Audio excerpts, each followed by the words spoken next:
Morning guys. Magkakaya kami today. Samahan nyo kami sa aming adventure. Low tide again. Very calm na first time ko magkayak. Gusto sana wag ako mahulog. Yan, ito siya guys. It's winter but it's warm. Thank you guys. See you later. Bye. Ay, sa Windang Bridge.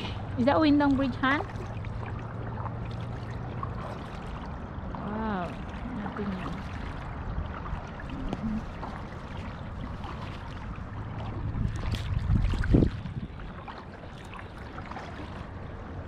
Yan. Kita natin. Oh, I just put now in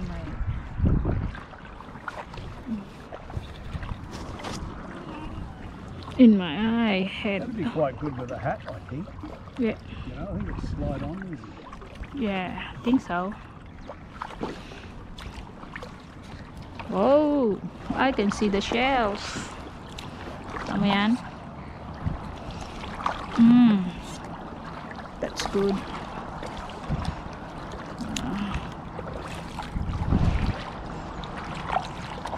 Yellow is really bright color. If you look like,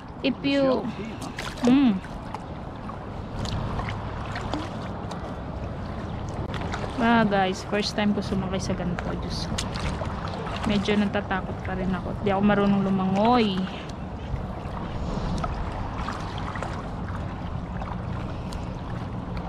So we'll just go straight there in Bridge, Han?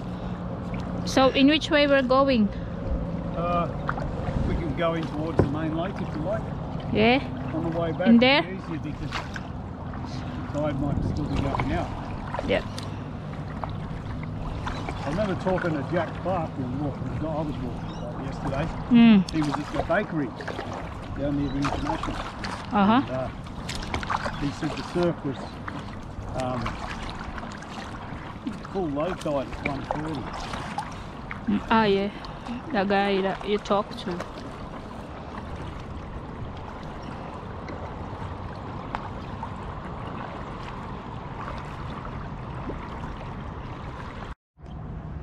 Morning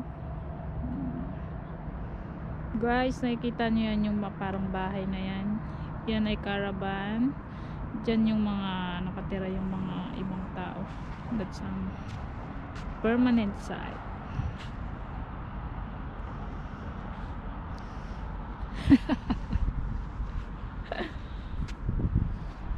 That's Windang Bridge. Yan yung kayak namin guys, sa inyo. Let's go to our kayak, Mike.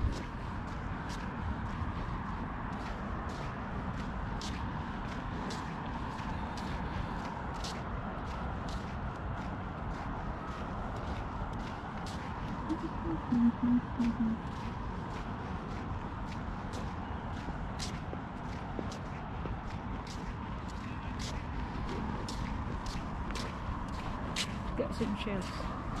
Got the water, guys.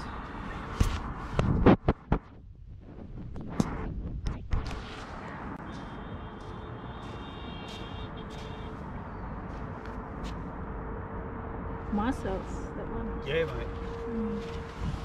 It's all different stuff. I like to put some mussels later. Cockles, mussels. But one is Oysters. oyster. Yeah, it's nice. Then guys, ito yung kayak namin.